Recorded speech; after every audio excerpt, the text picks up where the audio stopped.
Sementara itu pemirsa, setelah menggelar aksi Long March yang memanas di depan gedung DPRD Kota Pekalongan pada Senin pagi 18 November 2024, ribuan nasabah korban dugaan penggelapan dana oleh BMT Mitra Umat akhirnya diterima dalam audiensi oleh anggota DPRD Kota Pekalongan. Setelah menggelar aksi Long March yang memanas di depan gedung DPRD Kota Pekalongan pada Senin 18 November, ribuan nasabah korban dugaan penggelapan dana oleh BMT Mitra Umat akhirnya diterima dalam audiensi oleh anggota DPRD Kota Pekalongan. Audiensi yang berlangsung di ruang paripurna DPRD Kota Pekalongan ini dipimpin langsung oleh Ketua DPRD Azmi Bashir bersama beberapa anggota DPRD lainnya. Aksi yang dimulai dari Monumen Juang ini mengantarkan para nasabah yang tergabung dalam paguyuban serius diterima oleh Lembaga Legislatif Kota Pekalongan. Mereka menuntut beberapa hal utama, yakni pengembalian dana tabungan yang belum bisa dicairkan, percepatan proses hukum terhadap oknum pengurus BMT Mitra Umat, dan pembentukan panitia khusus atau pansus oleh DPRD untuk mengawasi proses penyelesaian kasus ini. Ketegangan sempat terjadi saat ribuan massa berusaha memaksa masuk ke gedung DPRD setelah dihadang aparat kepolisian yang membatasi akses mereka. Aksi saling dorong antar massa dan aparat terjadi ketika massa mencoba untuk merangsek masuk ke dalam gedung. Namun setelah negosiasi, perwakilan nasabah akhirnya diterima oleh pihak DPRD Kota Pekalongan untuk mengadakan pertemuan. Dalam audiensi yang berlangsung, perwakilan nasabah menyampaikan berbagai keluhan dan kekesalan mereka terkait lambannya penanganan kasus ini. Mereka menegaskan bahwa sejak awal kasus penggelapan dana puluhan miliar rupiah ini mencuat, belum ada perkembangan yang berarti, baik dari pihak kepolisian maupun dari pemerintah setempat. Nasabah merasa hak-hak mereka sebagai anggota BMT Mitra Umat terabaikan, mengingat hingga kini dana yang telah mereka setorkan tidak kunjung dapat dicairkan. Hari ini 18 November kami paguyuban nasabah korban Mitra Umat melakukan aksi Long March dari Monumen Juang sebagai simbol perjuangan, kemudian kita konvoy menyusul di Jalan Mas Mansur sampai ke kantor Dewan. Aspirasi yang kami sampaikan yang pertama adalah mendesak kepada DPR Kota Pekalongan untuk membentuk pansus penyelesaian kasus BMT Mitra Umat. Kemudian yang kedua, kami mendesak juga kepada DPR Kota Pekalongan untuk mengirim surat kepada Presiden Republik Indonesia, DPR RI, dan Kementerian dalam rangka untuk menyelesaikan kasus ini.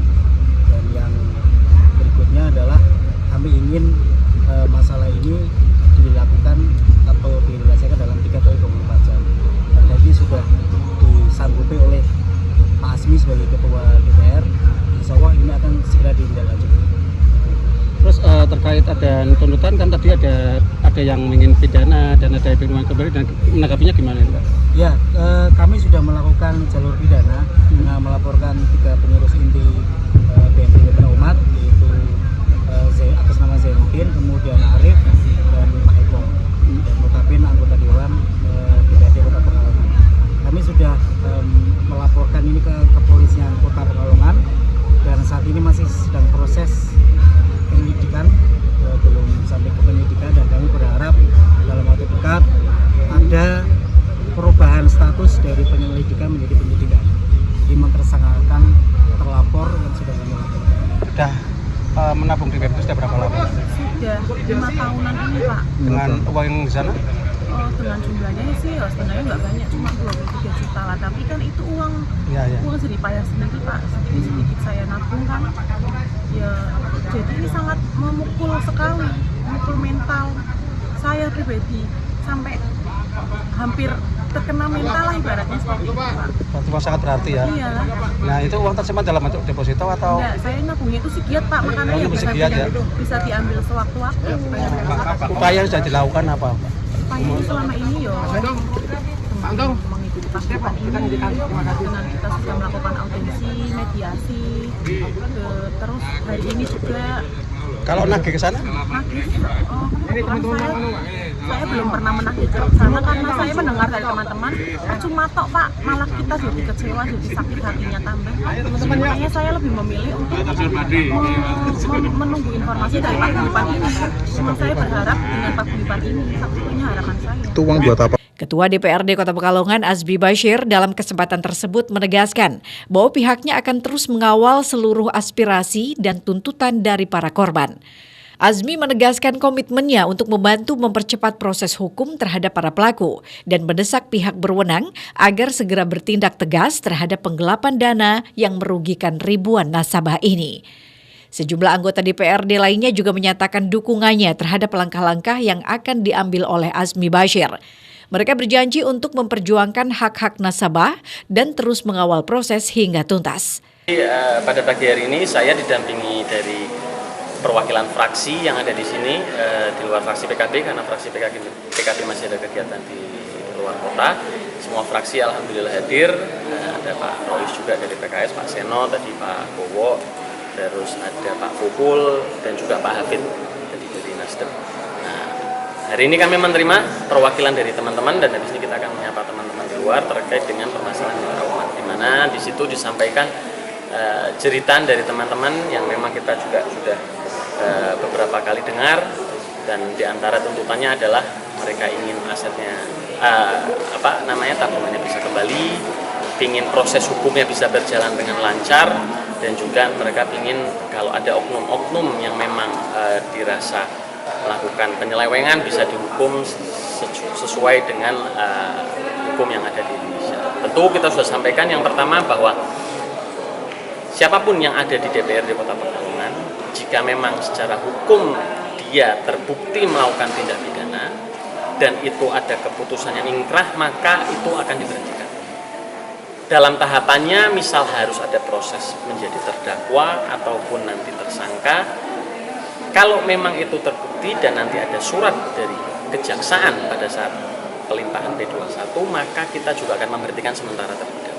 Setelah pemberhentian sementara, baru nanti akan diberhentikan secara resmi kalau sudah ada keputusan yang ingkrah. Itu yang terkait dengan status hukum. Yang kedua terkait dengan masalah aset, kita berkomunikasi juga dengan Dindakop, dengan pemerintah Pemprov Provinsi, dengan DPRD Provinsi dan DPR RI, bahwa permasalahan mitra umat itu wilayahnya tidak di Kota Pekalongan saja, karena koperasi ini wilayahnya ada juga nasabah dan kantornya di luar Kota Pekalongan. Maka karena ini kewenangannya lebih luas dari kewenangan DPRD Kota Pekalongan, kita berharap bahwa dari lembaga-lembaga lain, baik itu yang ada di provinsi atau yang ada di pusat, bisa ikut membantu secara aktif untuk mengawal proses ini sampai nasabah ini mendapatkan kejelasan dan solusi yang konkret atas masalah yang mereka hadapi. Kita berharap bahwa masalah ini bisa segera tuntas, dan kita berharap bahwa nasabah mendapatkan haknya, dan kami juga berharap bahwa pidana yang ada, kalau memang ada unsur dugaan pidana itu bisa berjalan dibantu oleh kepolisian. Dengan kepolisian kami berkoordinasi dengan Pak Kapolres, dari Pak Kapolres yang sebelumnya Pak Doni dan juga Pak Kapolres yang sekarang Pak Yuda, dan mereka sangat siap untuk melakukan proses penyelidikan ataupun nanti kalau meningkat menjadi penyidikan, supaya oknum-oknum yang memang menzolimi warga masyarakat Kota Pekalongan khususnya dan juga masyarakat yang menjadi nasabah mitra umat di luar Kota Pekalongan ini bisa dihukum sesuai dengan apa yang mereka lakukan.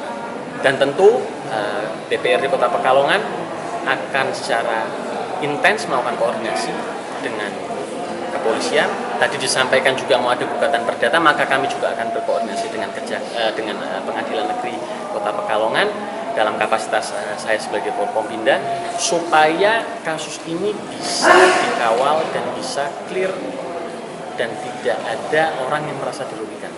Dalam audiensinya, para nasabah juga menyampaikan bahwa mereka tidak akan berhenti berjuang sebelum mendapatkan keadilan dan hak-hak mereka kembali. Meskipun frustasi dengan lambannya penanganan kasus, tapi mereka tetap optimis dan percaya bahwa dengan dukungan dari DPRD Kota Pekalongan, perjuangan mereka untuk mendapatkan keadilan akan berhasil. Aksi ini menggambarkan betapa tinggi emosi dan keresahan yang dirasakan oleh ribuan nasabah yang merasa diabaikan dalam perjuangan mereka untuk mendapatkan kembali dana yang telah mereka setorkan. Dengan dukungan dari DPRD Kota Pekalongan, mereka berharap proses hukum dapat segera berjalan dan langkah-langkah konkret dari pemerintah bisa segera diambil untuk menyelesaikan permasalahan yang telah berlangsung berbulan-bulan ini. Dengan adanya tindak lanjut yang jelas dan komitmen kuat dari pihak DPRD, diharapkan kasus ini dapat segera diselesaikan dan para nasabah korban penggelapan dana BMT Mitra Umat dapat mendapatkan hak mereka kembali. Robani, Batik TV melaporkan.